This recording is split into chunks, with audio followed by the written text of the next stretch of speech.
Добро утро! Мама ми закусва ябълка с... Гледайте как ще ми помогне. Мляко с какао. Той вече си е готов инфлуенсър. Ние пък дояждаме пица Маргарита и баница. Наша си яме вините бисквити кафе. Само да ви кажа, че съм казала на мама ми, че следващото купуване на играчки ще бъде чак за 1 юни, така че следващите играчки, които иска ги правим на списък за 1 юни и други празници, подходящи за играчки, защото вече няма къде да ги държим. Общо взето, аз съм перфектният клиент на производителите на играчки, така че разбирам защо тези хора изкарват толкова пари. Ако се чудите как да забогатеете, произвеждайте играчки. Добро утро и от мен, докато мама ме закусва, сядам да обработвам малко. Направо стана каша с влоговете и поредицата, но нищо. Нашите часове за каране на ски са след час и половина, така че имаме време да се оправим на спокойствие. Тази сутрин за първи път през живота си използвах машина на Dolce Gusto. И мислех, че тя сама ще ми направи кафето. И то е така, обаче я оставих да го прави. През това време почнах да мия съдовете. И обикновено така правя. Пускам си машината да ми направи кафето. През това време измивам съдовете и зареждам миялната. И след малко гледам, плота се намокри. Тя всъщност не спира сама. Трябва сам да си я спреш. И чашата беше преляла и навсякъде беше мокро. Да, бърсах и кафе. Dolce Gusto. Мислех, че сте измислили малко по-умно, поне да правят дължината на кафето късо дълго. Ама не. Малко сме разхвърляли.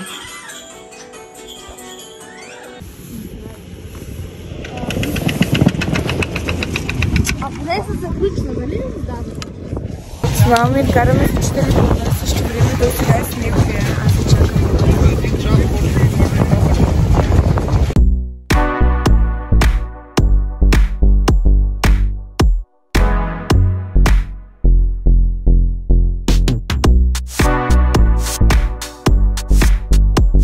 Хайде, малък скьор!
Наши приятели наеха долния апартамент и от вечер ще се събираме тук в къщи. Ще бъдем домакини, понеже нашия апартамент в случая е по-големия. И затова чистих до сега. После може би ще запалим камината, обаче ще оставя тази задача на мъжа ми. Вече не мога, знаете, че съм живяла на село, мога да паля печка. И не, че тук няма печки, има 1, 2, 3, 4. Но мисля, че ще е по-красиво с камина. Краката ми болят от карането на ски днес много, даже едва ходя. Не мога да пия аспирин, защото освен, че ми тече кръв от носа, съм и в цикъл, но пък мога да пия една бира. Това ще направя сега. Знаете, че бирата, освен, че хидратира след спорт, намалява мускулната треска, нали? Още едно. Още трудни напруждава, нали? Да, когато свършат всички столове. Да, когато целите паднат.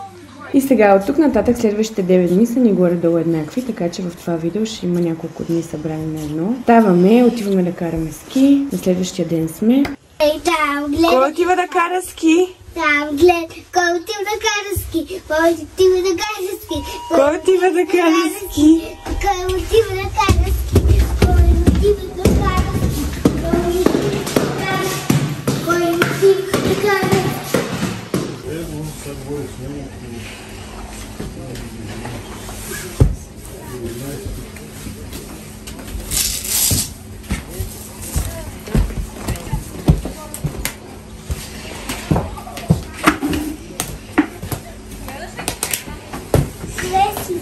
Браво! Те са както тъпки. Да, харесват ли? Да, и те са мачка. Добре.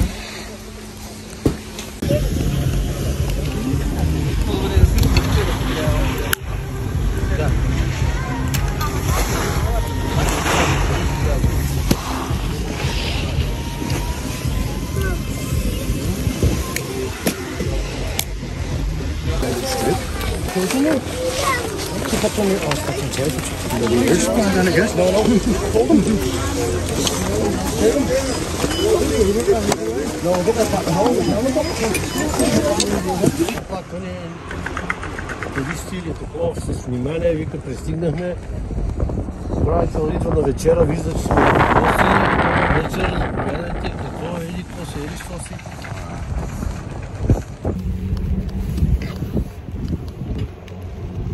Лена е така. Спираме или не? Спираме. Виж, почти сме горе. Да.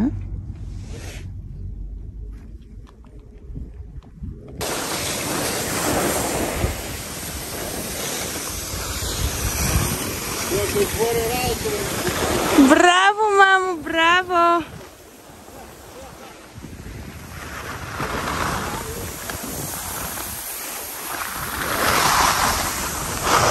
И ето ей така се мина деня, отново е вечер, но пък децата се забавляват. На следващия ден сме, както ви казах, с Малмир караме само с учители и вече двамата имаме огромен прогрес.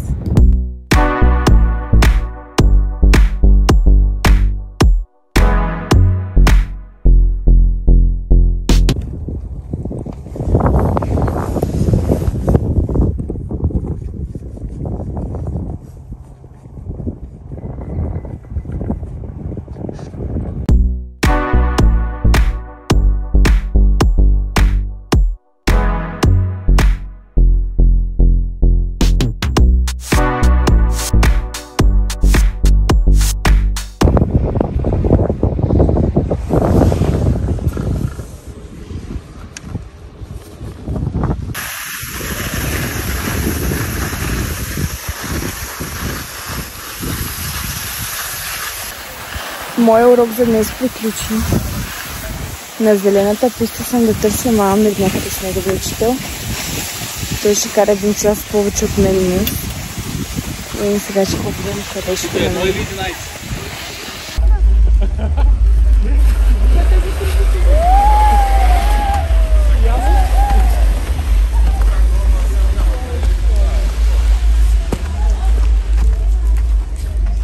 Браво! Тук сме на парти на пистата същата вечер, организирана от наши приятели. И с тях след това ще ходим на кръчма след това парти и после ще завършим вкъщи. Чай да видим сватба, добре, ще стане. Сега следващото парче, така или иначе, аз съм го пял много пъти, къде на Папорово, къде в Смолян.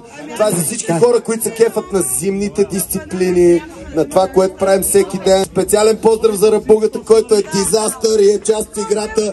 Виждам Асея Рашев, с който съм почнал бирата в 9 сутринта. Обичам те! Я дай бита!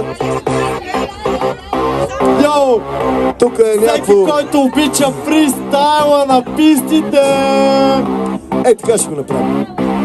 Фристайл с микрофон в ръката или във фон парка с дъската на краката. Фри райд нагоре в планината, има ли пудра под борда ми е пълна душата и правя фристайл с микрофон в ръката или във фон парка с дъската на краката. Чао към мъзги, мисля, Мисля, че вече настъпи мига тук в клуба да направим парти, на което мация на човеци в стая тясна върха. Кога да забавя, кой да запомня и кой да забравя и как да направя нещата, как се правят, аз го правя.